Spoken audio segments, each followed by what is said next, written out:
Combien de fois avez-vous eu l'impression que quelque chose, là au fond, voulait s'effondrer ou éclore? Ce moment étrange où tout ce que vous croyez stable, votre carrière, vos relations, votre identité, commence à perdre son sens.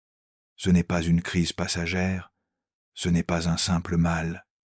Être, c'est le début d'un appel, brutal, silencieux, sacré. Et pourtant, la majorité n'y répond jamais ou abandonne en chemin. Pourquoi? Parce que l'éveil n'est pas une expérience lumineuse, comme les livres de spiritualité superficielle voudraient nous le faire croire. Ce n'est pas un week-end de méditation, ni une retraite paisible au bord d'un lac. L'éveil véritable est un séisme existentiel. Il vient arracher vos illusions les plus chères. Il ne vous propose pas une nouvelle version de vous-même. Il exige la mort de l'ancienne, et cela très peu de gens sont prêts à le vivre. Dans cette traversée, nous allons explorer, avec lucidité et compassion, les 15 étapes d'un éveil profond tel que Carl Jung l'a compris. Ce chemin n'est pas pour les faibles, mais il peut être le seul qui mène à la liberté intérieure. Personne ne planifie un réveil spirituel. Il ne se programme pas. Il n'arrive pas lorsque vous êtes prêt.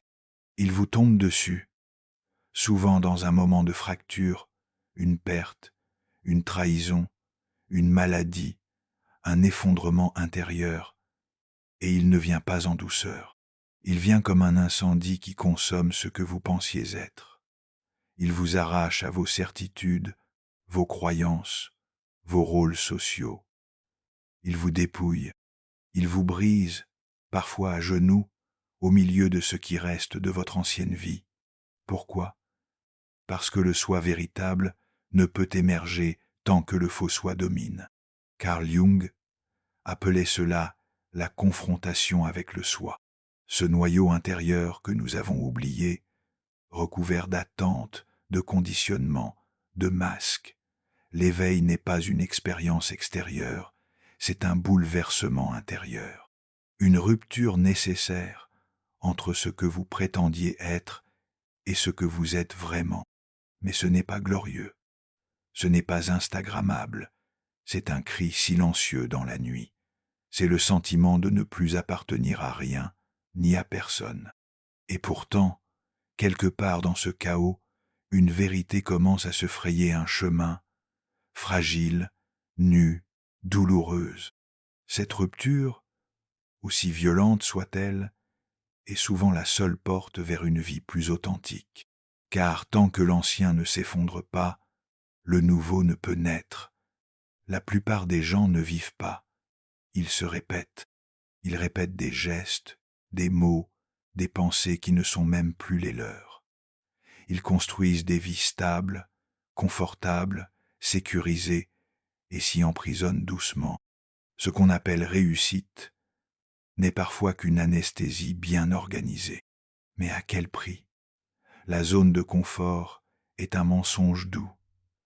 Elle vous promet la paix, mais vous retire la vitalité. Elle vous offre la prévisibilité, mais vous vole le mystère. Elle vous garde en sécurité, mais vous empêche de grandir. Pourquoi tant de gens s'y accrochent? Parce que l'inconnu fait peur, parce qu'au fond, ils sentent que s'ils s'autorisent à se poser les vraies questions, suis-je heureux? Qui suis-je vraiment?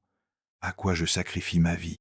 Tout ce qu'ils ont construit risque de s'écrouler. Et ils ont raison. Mais ce qu'ils ignorent, c'est que ce sommeil intérieur a un coût bien plus élevé, le reniement de l'âme. Jung disait que l'homme moderne souffre d'une pauvreté de sens, non d'un manque de confort, et cette pauvreté finit par se faire entendre, sous forme d'angoisse, de fatigue chronique, de mélancolie diffuse. Le réveil commence souvent là, dans ce malaise sourd, difficile à nommer, comme un appel discret, presque douloureux, qui dit « Ce n'est pas ça, ta vie ». Et si vous avez la force de ne pas l'étouffer, alors quelque chose peut enfin commencer. Ce n'est jamais brutal, c'est subtil, insidieux. D'abord, une lassitude étrange. Rien de concret ne va mal. Et pourtant, quelque chose sonne faux. Vous vous surprenez à regarder votre propre vie comme un étranger. Les conversations vous fatiguent. Les vieux plaisirs perdent leur goût. Vous faites ce qu'il faut, mais ça ne résonne plus. C'est le début. Le moi, cet assemblage d'habitudes, de convictions, de rôles, commence à se fissurer. Et avec, jaillit l'illusion que vous saviez qui vous êtes. Jung appelait cela l'inconscient qui frappe à la porte.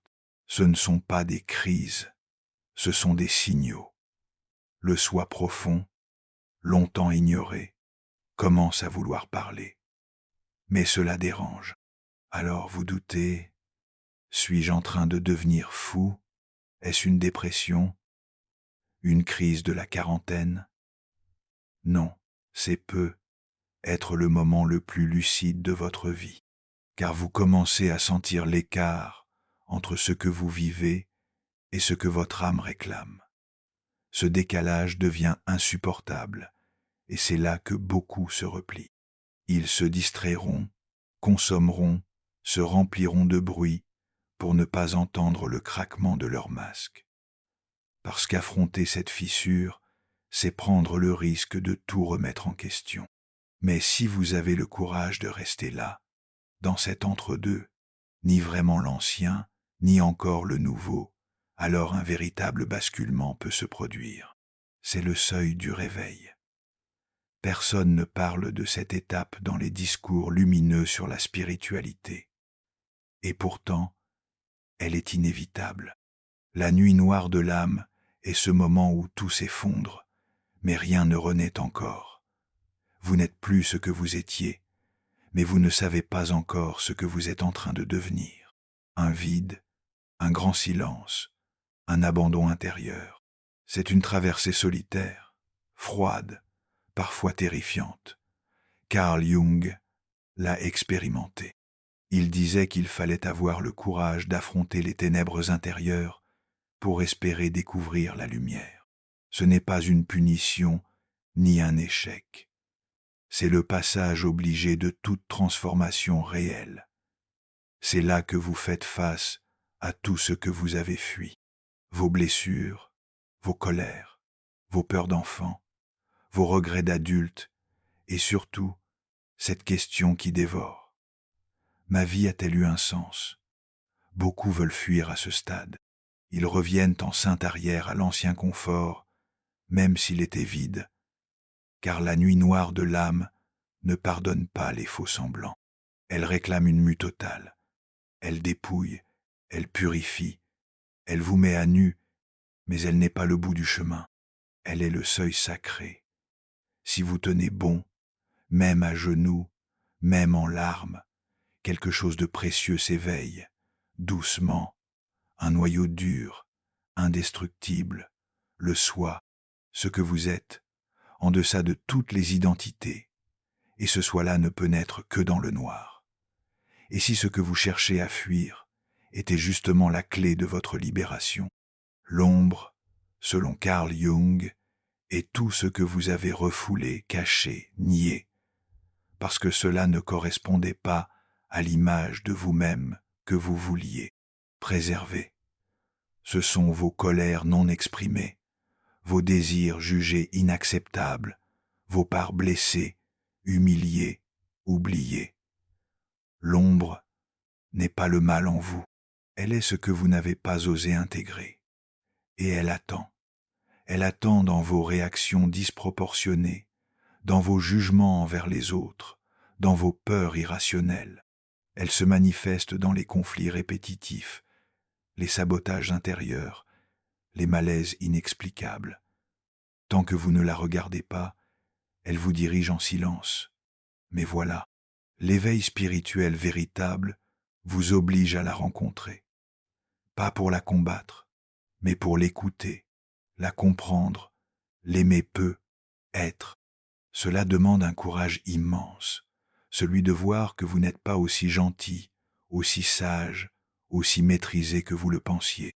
Cela demande de descendre dans vos abysses, là où réside aussi votre vitalité brute. Car l'ombre, une fois intégrée, devient puissance, créativité, vérité. Elle vous rend entier.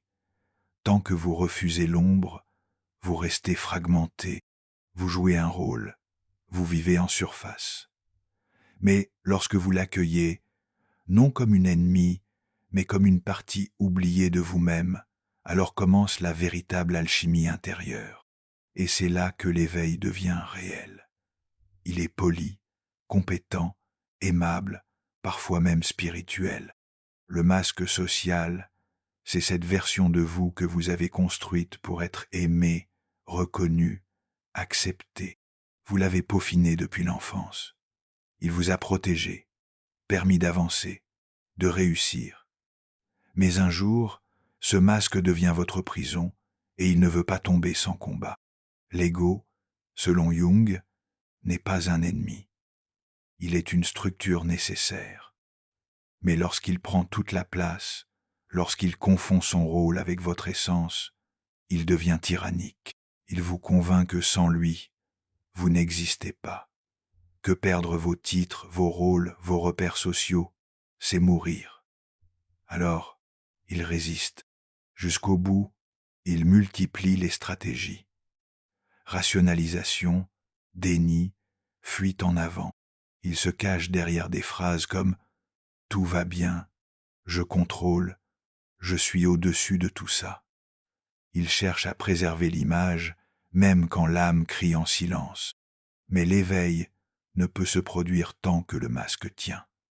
Le moment le plus difficile du chemin spirituel, ce n'est pas de voir sa douleur, c'est de voir sa fausseté, c'est d'admettre que l'on a joué un rôle pendant des années, et que ce rôle, aussi brillant soit-il, ne nous suffit plus. Le masque tombe quand vous êtes prêt à préférer la vérité au confort. Et à ce moment-là, vous commencez à respirer pour la première fois. Il y a une douleur plus tranchante que la perte, celle de réaliser que ce que vous avez protégé, défendu, construit pendant des décennies, n'était pas vraiment vous, pas dans le fond. Le métier, la maison, le couple, l'image sociale, tout semblait cohérent, réussi.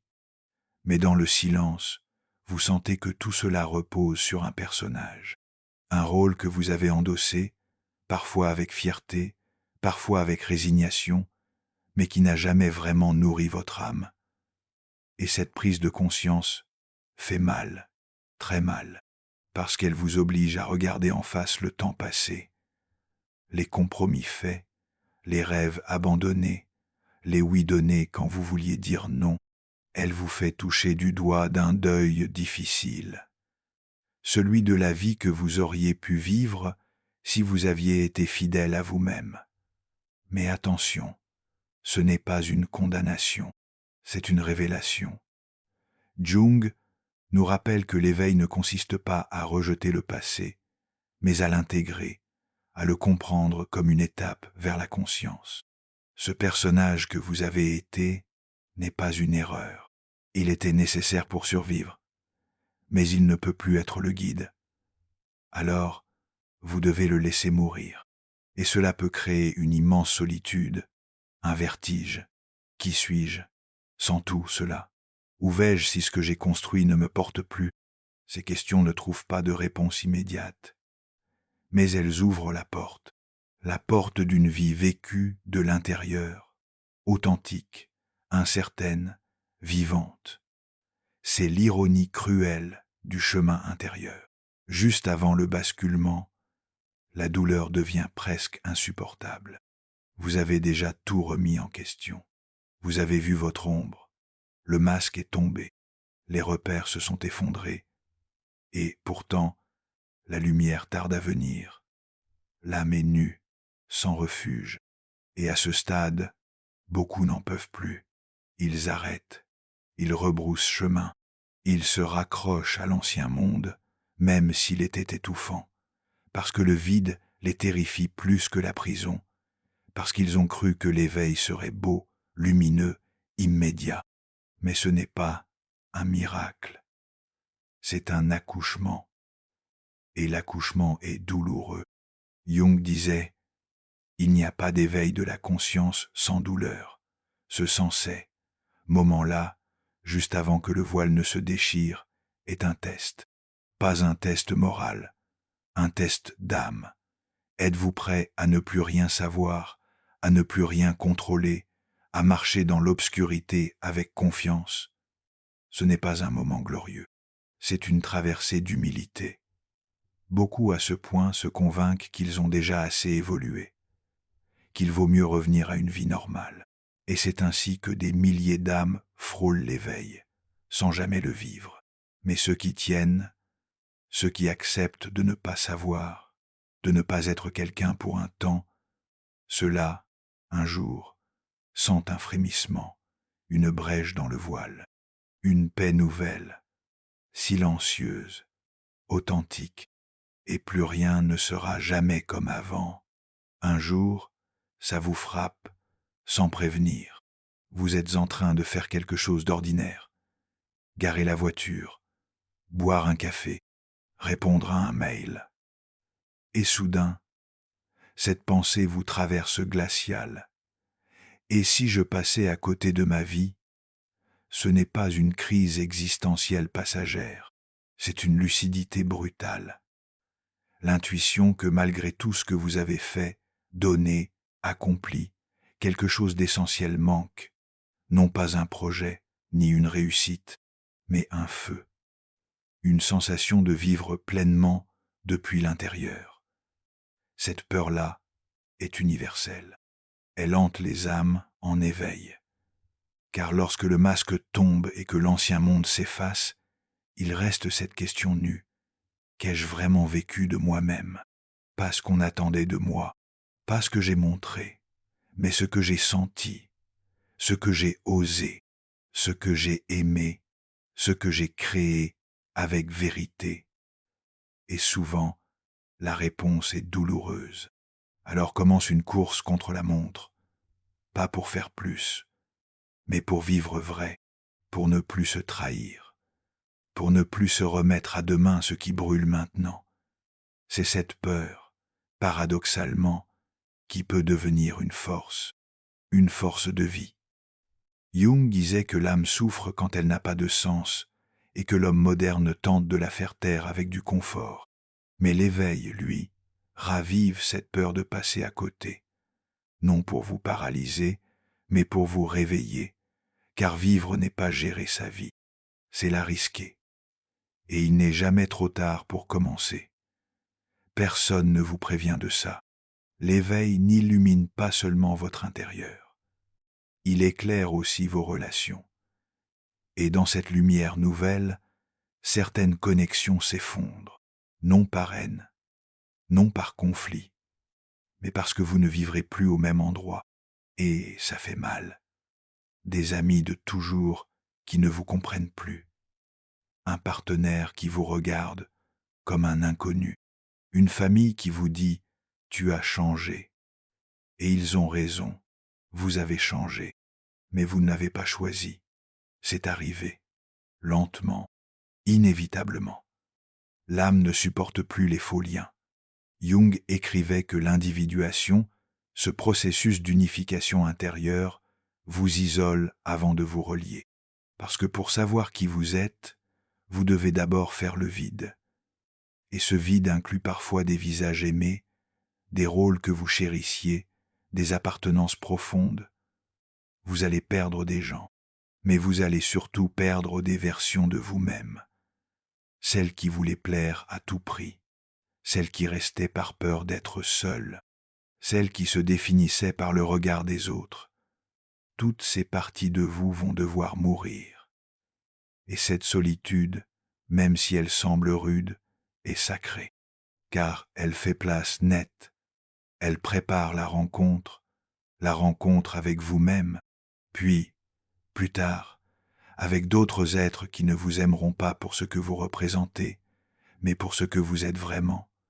Mais avant cela, il faut traverser, seul, et tenir. Tout semble partir dans tous les sens. Vous ne comprenez plus vos pensées. Vos émotions se contredisent. Un jour, vous ressentez de la clarté. Le lendemain, un vide abyssal. Vos anciens repères ne fonctionnent plus, et les nouveaux n'existent pas encore. Bienvenue dans le chaos sacré. Oui, sacré. Parce que ce chaos n'est pas le signe d'un échec. Il est le signe que vous êtes en train de naître. Carl Jung disait que l'ordre naît du chaos, mais jamais l'inverse. Il faut que les structures mentales tombent pour que quelque chose de vivant puisse émerger. La désorganisation n'est pas une erreur. Elle est un processus. Votre esprit se réorganise. Votre identité se défait. Votre centre se déplace. Mais dans le moment, c'est bouleversant. Vous ne savez plus ce que vous aimez, ce que vous voulez, ce que vous croyez, et c'est précisément là que se cache la graine du renouveau, dans cette incertitude radicale. Vous êtes centre de monde, plus vraiment dans l'ancien, pas encore dans le nouveau. C'est un no man's land intérieur. Et la tentation est grande de vouloir reconstruire vite, de s'accrocher à des certitudes, mais chaque fois que vous le faites trop tôt, vous repliez l'âme. Le chaos est un laboratoire. Il faut le traverser sans précipitation, sans verdict, juste être là, dans le trouble, avec confiance. Un jour, sans prévenir, une nouvelle clarté apparaîtra, pas celle de l'ancien mental, mais celle du soi. Et vous comprendrez que ce chaos était un passage, le passage vers votre vérité. Il ne s'agit pas de devenir quelqu'un de nouveau. Il s'agit de redevenir entier. C'est cela, au fond, le cœur du chemin spirituel, selon Carl Jung, le processus d'individuation. Un mot complexe pour désigner un mouvement profond, intime, radical, celui qui vous ramène à vous-même, au-delà des conditionnements, des blessures et des masques. Individuer, c'est cesser de jouer un rôle. C'est reconnaître toutes les parties de vous, la lumière, l'ombre, le doute, la force, et les intégrer, pas pour être parfait, pas pour devenir un sage au regard calme, mais pour être vrai, unifié, authentique, aligné. L'individuation ne vous demande pas d'être meilleur. Elle vous demande d'être vous dans toute votre complexité. Et c'est pour cela que si peu de gens s'y engagent jusqu'au bout, parce qu'elle implique de quitter les identités confortables, les appartenances sécurisantes, les vérités toutes faites. Elle vous met face à une solitude fondamentale, celle de devoir marcher à partir de votre centre intérieur, même si le monde vous regarde comme un étranger. Mais c'est aussi là que naît la paix, la vraie, celle qui ne dépend de rien, celle qui vous permet d'être avec vous-même, sans fuir, de faire des choix qui ont du sens, même s'ils ne sont pas logiques, de vivre selon un axe vertical, connecté à l'âme, plutôt qu'à la peur. L'individuation est une quête. Elle ne se termine jamais vraiment. Mais chaque pas sur ce chemin vous rapproche de quelque chose de rare, la liberté intérieure. Tout semblait pourtant bien se passer. Vous avez coché les cases, carrière, famille, reconnaissance, sécurité. Et pourtant, dans le silence de vos journées bien remplies, une sensation étrange vous étreint, une absence, un vide que rien ne comble, ni les réussites, ni les voyages, ni même l'admiration des autres. C'est le signe que l'âme réclame autre chose. Carl Jung avait perçu ce basculement. Il disait que l'être humain ne peut pas se contenter de survivre matériellement. Il a besoin de sens, de profondeur, de transcendance. Il a besoin de sentir que sa vie participe à quelque chose de plus vaste que lui-même. Et cela, aucun statut social ne peut l'offrir. Ce moment arrive souvent après 40-50 ans, lorsque l'on a réussi, mais que l'on se sent pourtant inachevé, on commence à chercher ailleurs. Dans les livres, la nature, les silences, les symboles, on sent confusément que le monde visible ne suffit plus, que ce qui compte ne se voit pas. Ce n'est pas une crise, c'est un appel. L'appel à redevenir vivant dans l'âme. Et cet appel est douloureux si l'on résiste, car il met en lumière ce que l'on a sacrifié sur l'autel de la reconnaissance, la créativité, l'authenticité, la joie simple d'exister. Mais il est aussi puissant, car il pousse à faire des choix vrais, à dire non, à simplifier, à chercher le sacré dans l'ordinaire. Ce besoin de sens n'est pas un luxe. C'est une urgence spirituelle. Et tant qu'on le nie, on s'épuise à remplir une vie qui semble pleine, mais sonne creux. Quand tout s'est effondré, les croyances, les identités, les certitudes, il reste une chose, une présence, discrète, silencieuse, immense. Ce n'est pas un Dieu figé dans un dogme. Ce n'est pas une vérité imposée par une religion. C'est une sensation d'infini au cœur du quotidien. Beaucoup, en cheminant vers l'éveil, redécouvrent le sacré, non pas dans les temples ou les rites, mais dans un arbre, un regard, un instant de paix sans raison. La spiritualité alors cesse d'être une croyance, elle devient une expérience, un rapport direct avec ce qui est plus grand que soi, mais aussi intimement lié à ce que l'on est.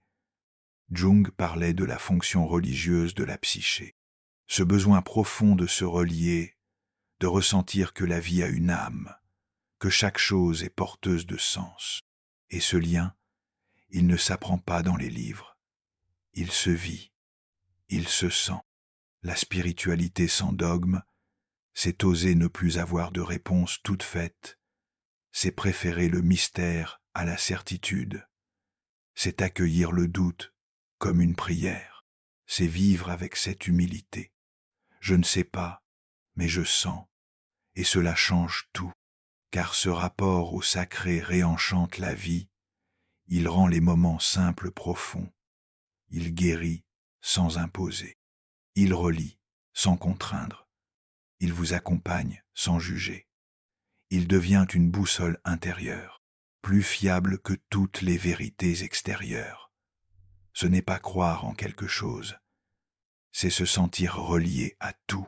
Ils ne sont pas nombreux, ceux qui ont tout traversé, la chute, la solitude, le chaos, la perte de sens, et qui, au lieu de s'effondrer ou de fuir, sont restés là, présents, vivants, en train de renaître, petit à petit, à eux-mêmes.